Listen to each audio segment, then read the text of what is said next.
The history of the human race is fraught with countless battles, endless suffering, and the specters of conflicts throughout centuries. We are a species who fight for land, for profit, for protection.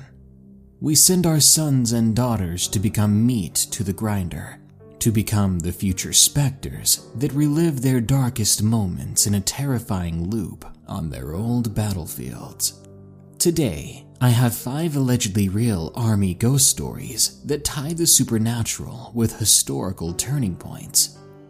If you want your story narrated, share it with us at darkstories.org. Be sure to like this video and subscribe for more creepy tales. Limping Ghost at the Training Camp, from a guy in Singapore. I was a recruit in the training phase of national service back then. My platoon has a lot of recruits who are falling sick or getting injured regularly. My bunk is especially guilty of that, because it is all too common to see my bunkmates disappear in the middle of the night, only to see them return from the medical office in the middle of the night. During the month of August, there is something we call the Hungry Ghost Festival. During this period, supernatural activity becomes quite common. It was around this time that I saw something for myself that I could not explain. One day in the middle of the night at around 3 a.m., I was awakened by the sounds of someone dragging their boots on the ground, followed by the sound of someone groaning in pain.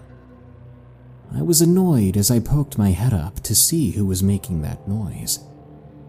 What I saw was a soldier in full uniform with his army cap on, limping across the room with a bandaged left leg and his arm in a sling. I thought that another of my bunkmates had returned from the medical office once again, so I turned over and tried to get some sleep. But this limping man stopped in the middle of my room and stood over a bed where no one slept.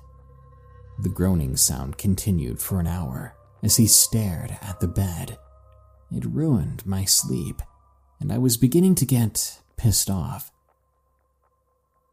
The following day, I asked my bunkmates who made all that noise, but no one admitted to it. Rather, they looked confused and a little scared. When I mentioned the unused bed, we all realized that something wasn't right. There are 8 double-deckered beds in the bunk, 16 beds in total. The only bed that was not in use was the one on the right side in the middle of the room. No one ever explained why, but we were always just told to avoid sleeping in that bed. On the very same day I told them about the limping ghost, 2 of my bunkmates ended up sleeping in that bed. It was a bit of an experiment to see what would happen. I wasn't personally afraid of the ghost, but I ended up making others feel afraid, I guess. Nothing happened to the bunkmates who slept there. So far, that is. To me, personally, ghosts are like an annoying neighbor. Leave them alone and they'll leave you be. If you catch their interest, though, they'll approach you. Ghost sightings aren't always scary or good. Sometimes they remain neutral. Paranormal happenings in Vicksburg, Mississippi, from Britchan, 1988. I was born and raised in the South in a very historic location that was a major battle site during the Civil War, called Vicksburg, Mississippi. My town is known for ghostly sightings, as many people died here in battle or due to the Union blockade of the Mississippi River. While I personally have never seen a ghost myself, I have felt their presence. One famous place to go in Vicksburg is the McRaven House, which is ranked among the 100 most haunted places in America. I'd never been there before, even though I'd lived here for my entire life, but the paranormal had always intrigued me. So one day, my best friend Ray and I decided to pay for a tour of the house. I'd like to say here that I felt perfectly fine before Ray and I entered that house, but as the tour progressed, I began to feel sicker and sicker. With each room we passed through, I began to lean against Ray more and more for support and comfort. I was beginning to feel short of breath and ready to pass out. We went up a flight of stairs which led to a small hallway where some personal items from the Civil War era were stored. I listened as best I could as the lady conducting the tour pointed to things and explained a little bit about them. She showed us a small carriage made for a little girl's doll and explained how they would put it up at night, only to find it in another room entirely the next morning. Then she pointed out an old medical stretcher. It still had the bloodstains on it from when McRaven was used as a makeshift medical hospital during the Civil War. Then she told us of a story about a little boy who had passed out on the spot directly where my friend was during a previous tour. By that point, I could barely stand up on my own. I was putting most of my weight on Ray, so I could imagine how that little boy must have felt. I knew I had to get out of that house, although I felt bad about not being able to finish the tour. I told Ray that we had to go, because honestly, I felt like if I stayed there any longer, I was going to vomit. She could see that something was really wrong with me, so she hastily helped me out of the house and back to my car. I sat in the car for about 5 minutes before I slowly began to feel better. 10 more minutes later and my symptoms were gone entirely. I no longer felt sick to my stomach and I could breathe just fine. Although I never saw anything, something sinister was definitely affecting my body that day. That was unlike any sickness or nausea I'd ever felt, and I will never go back in that house. But that is not the only creepy thing to happen to me. In Vicksburg, there is also a relatively large military park full of Civil War monuments and many unmarked graves of both Union and Confederate soldiers. At the time of this second incident, I was working at a local Chinese restaurant. I usually worked the night shift and would get off work around 10, then head home. The route I would take to my house passed directly by the military park, as it was the fastest way home. One night while driving home, I was on the phone with my mother when my phone suddenly dropped the call.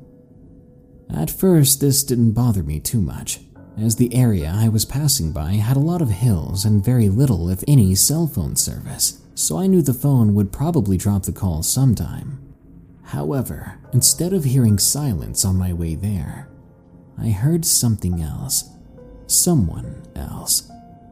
It sounded like several garbled voices speaking all at once, but I could not understand what they were saying. It didn't sound human really, but it didn't sound mechanical either. I had no idea what I was hearing. It freaked me out, so I decided to cut my phone off completely, thinking that that would make it stop. But even with my phone shut off, the voices grew louder. All of this happened as I was driving by the unmarked graves of the military park that you could see from the road to my house. I told my grandparents about what happened. My grandmother laughed at me, saying jokingly that it may have been aliens, but my grandfather, on the other hand, looked serious and said that because we have Native American blood flowing through our veins, he believes we are more connected to the spiritual world, and that what I heard was the mumbling sound of the voices of those who died in the Civil War. This didn't make me feel any better. I began to take a different route after that experience.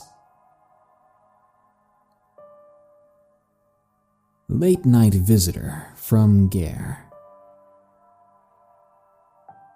I'm from a little village in the south of Ireland. My whole life I've experienced paranormal activity. This may be because my house was a former army barracks. I was 14 years old.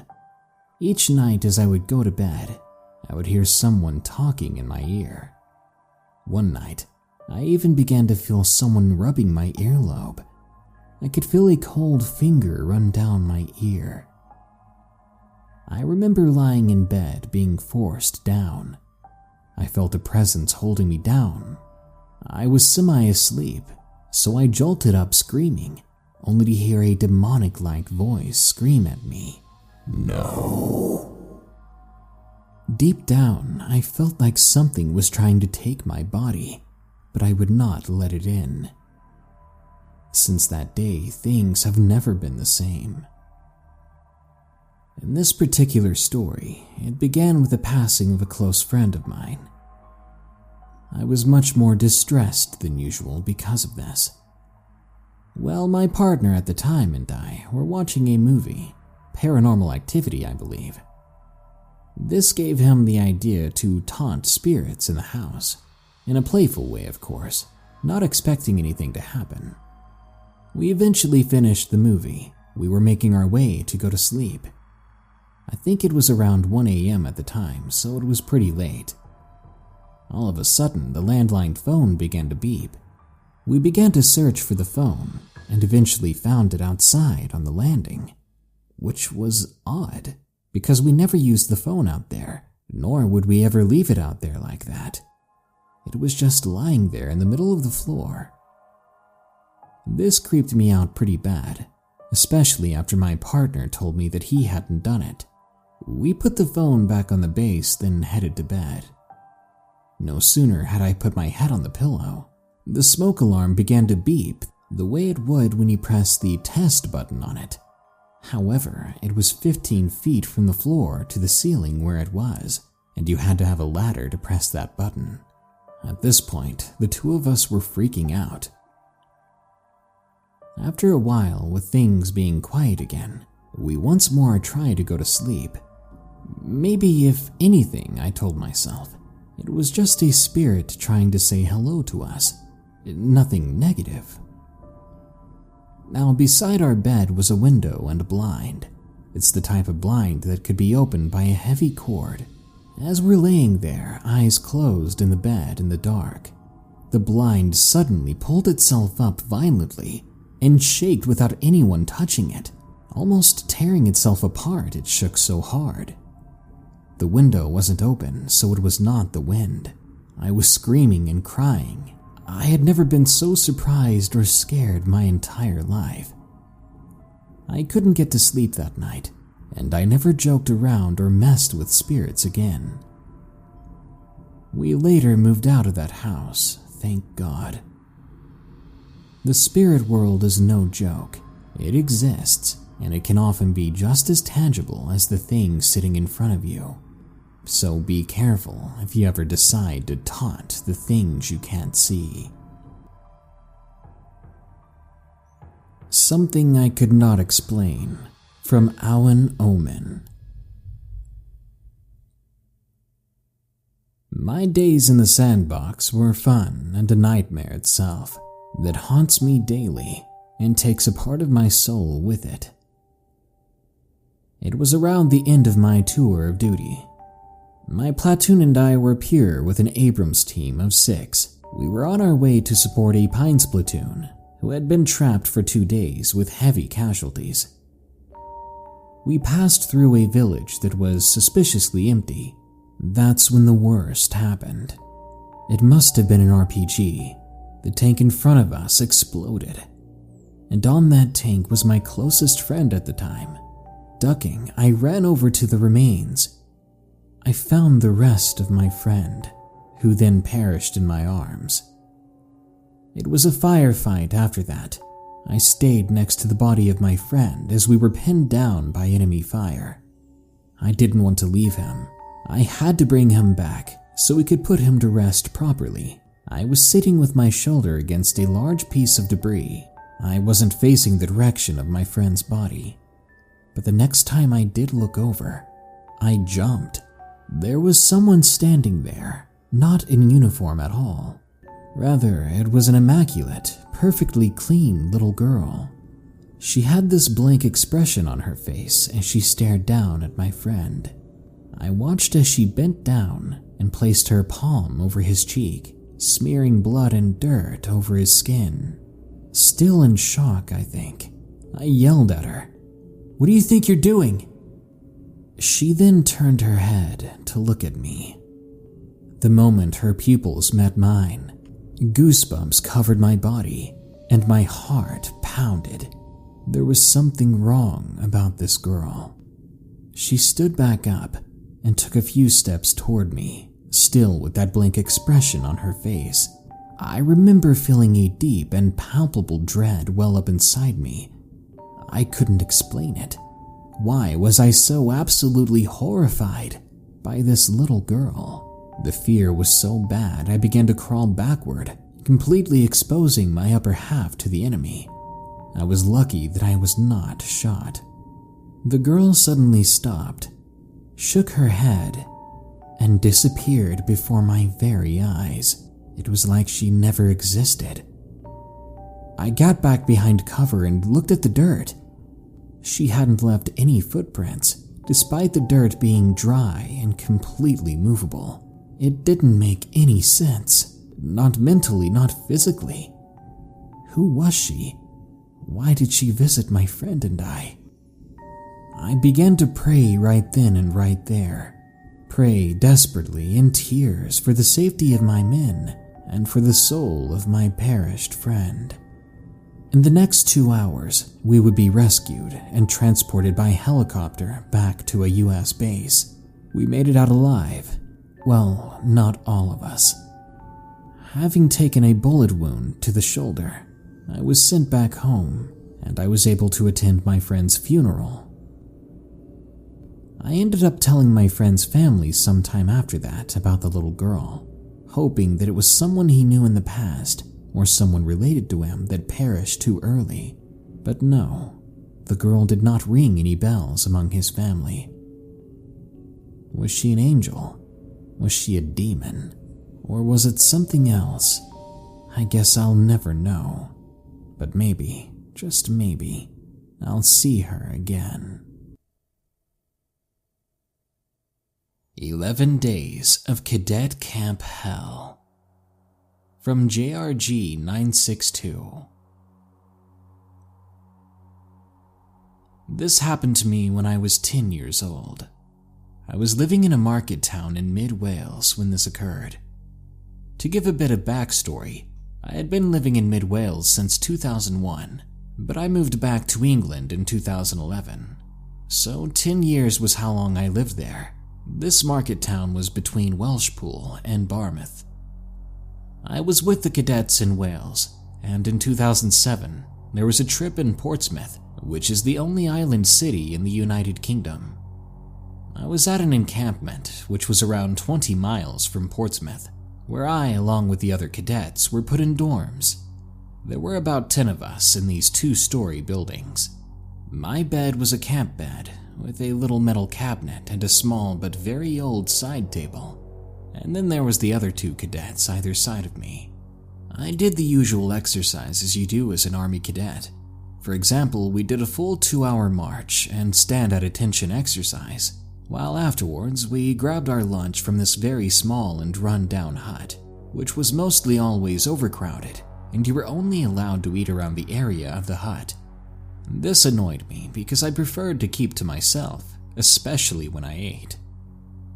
Now here is where things got strange.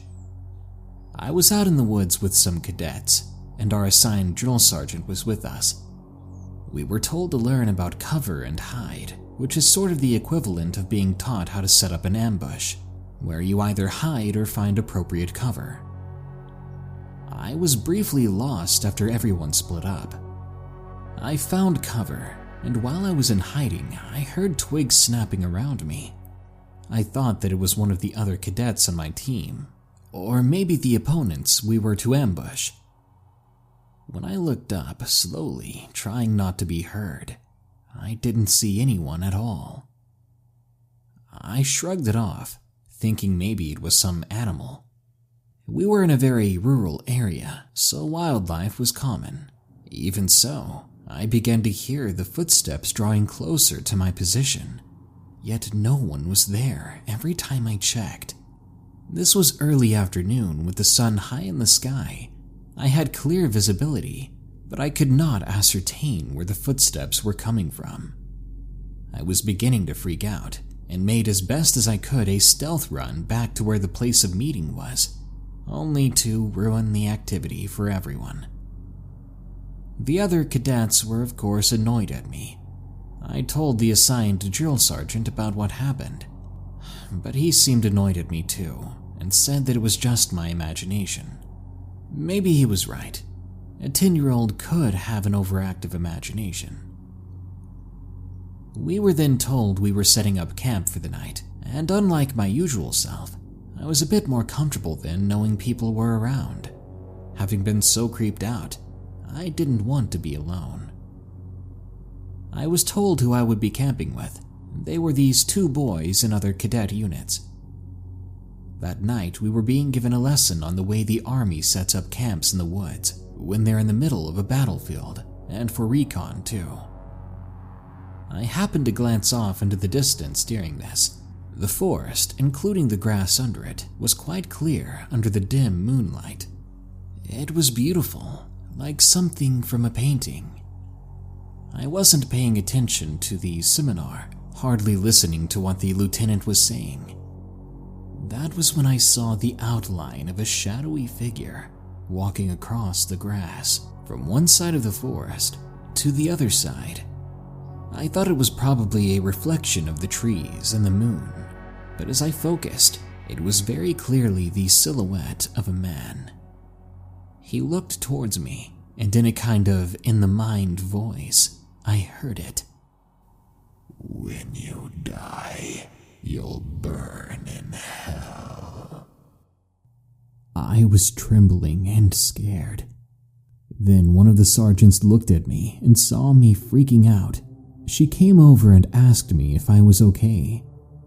Now, I was quite a sensitive child, and I got upset very easily. Out of the sight of the other cadets, I was in the back of a parked minibus, weeping my eyes out. I was overcome with emotion and fear. I was able to sit out the lessons and speak to my dad. He told me I was being overreactive and to calm down, but I couldn't.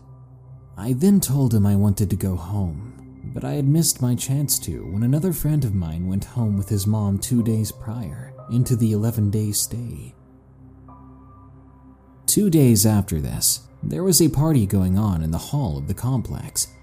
I was there for a couple of hours, as it was not really a disco party with a DJ and a bar. Just a drink stand and a CD player hooked up to speakers, playing the recent albums that had come out here. I was heading back alone to the dorms. My dorm was on the other side of the complex, and I knew I had quite the walk ahead of me. As I headed back towards my dorm, I saw a woman in a cadet uniform looking away from me, near the girls-only dorms.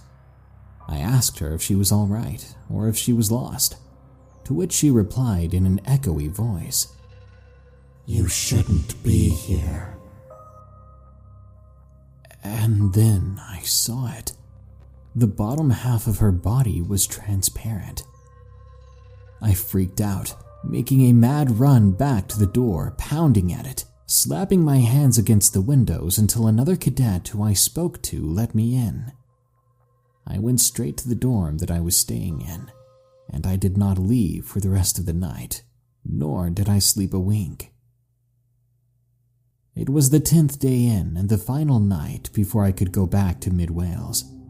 I was so relieved and decided to make this day count as it was my last day. That day was fairly relaxed. It consisted of a reward ceremony and a rafting trip, including canoeing and rock climbing. The day flew by, and it was almost night. I went back to my dorm feeling happy. It was the last night, so one of the rooms on the other end of the building from our dorm decided they would host a Ouija board session. They invited me along, which I kindly declined and went to sleep. Over 2 hours later, after falling asleep, I woke up to a noise of footsteps on the wooden floor and the sound of tapping on the walls, which I thought was the other dorm being in a wind-up mood, as they had shockingly shared a spliff amongst each other, although they were between 12 and 14 at the time. I guess it wasn't really a surprise. I got up to check outside the door only to see the door closed. I lowered my head and tried to go back to sleep. Another 30 minutes later, the noises started up again. Only this time it was in the dorm that I was sleeping in. I thought that it was one of the cadets, but apart from me and 2 other cadets who were asleep, the beds were vacant and no one was moving around. I went back to sleep again, and once more not long after that, the room grew cold. I mean freezing cold, and I woke up. I was beginning to feel scared. I had to remind myself that the windows were locked and could only be opened with a key. I looked up at the door after feeling like my legs were frozen, and I saw it. Somehow someone was in the room. In the right corner of the ajar door was the upper half of a man looking in on us, with nothing but the shape of his upper torso and his head. He looked at me, and I whispered over to the other cadet next to me to see if he saw him too. But like the other ones before, he ignored me, saying that I was just seeing things. I couldn't help but think that the other dorm messing with that Ouija board may have made things worse. The entity just stared in at me and then vanished into the darkness. I did not sleep for the rest of the night after that, and finally I knew it was time to go home. All the cadets said goodbye to one another, including a few who tried to photograph me, but I hated having my picture taken. So when it was all said and done, the coach left Portsmouth, and I went back home. Looking back at those 11 days in that encampment, I can only think of one thing from that time. Why was I told that I would burn in hell? What was the meaning behind those occurrences? Why was I the only one who saw and heard everything that happened? Maybe they knew it was haunted and wanted to keep it hidden. Or maybe I was the chosen participant in these spirits' game. Nothing has happened since, but those 11 days were the days that hell came to me. Violence in this world is impossible to avoid. People will always fight over something. There's good in this world, bad in this world, and there's always someone in between. And as long as there's a difference of opinion, there will be war. And with war comes death. And of course, with death often comes an avoidance of the afterlife, as spirits make their way back to haunt the living for whatever reason they may have. So the next time you're looking at a historical battlefield monument and you see something you can't explain, don't be surprised. With how many people perished there, I'd be surprised if there weren't hundreds of ghosts lurking around at any moment. Good night.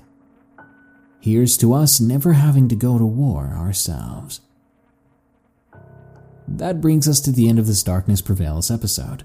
Be sure to like, share, comment, and subscribe if you enjoyed it. If you want your own story narrated, share it with us at darkstories.org. I'm looking for monsters seen on Native American reservations. If you want to support the show, you can donate on Patreon at patreon.com/darknessprevails, or shop our merchandise at teespring.com/stores/darknessprevails. Now, as usual, here are my 5 favorite early comments from the previous normal episode about 11 scary camping stories. Hake Sake says, I never go camping alone for these reasons. I wonder how long it would take for something to eat you if you just laid down on your back for several days straight out in the woods, but I'm not really up for trying it. But I can totally see why you don't camp alone. Very Rare says, I can't wait to camp alone, but I'd rather camp with you. I'm really boring. The most fun we might have is if I sit around the campfire with you and tell you some stories. Otherwise, I'm just gonna play on my 3DS. Yuki Cross says, the woodlands are my second home. I wonder how much Wendigo DNA you've got in you. I know what you're up to, Yuki, and no, you can't eat my flesh. Kamahi Jordan King says, I've been hunted before in the eucalyptus forests by a crazy koala. That's what we call a drop bear, which is honestly one of my favorite and most hilarious urban legends I have ever heard. I wouldn't mind getting mauled to death by a koala any day. And Jose Chavez says, "Thanks, I'm going camping off the grid in 2 days. This is what I needed." I'm being sarcastic. You know what's funny is I read the sarcasm in it before I read the part about it being sarcastic. How the heck did you do that? That's what I call psychic sarcasm, I guess. Good luck on your camping trip. Well, that brings us to the end of this video. But another episode of Darkness Prevails is always on the way soon, so stay tuned. Until next time, here are the credits to my amazing patrons who continue to donate and support me. They're great people. Remember, stay safe out there and stay creepy, because this world is a strange one.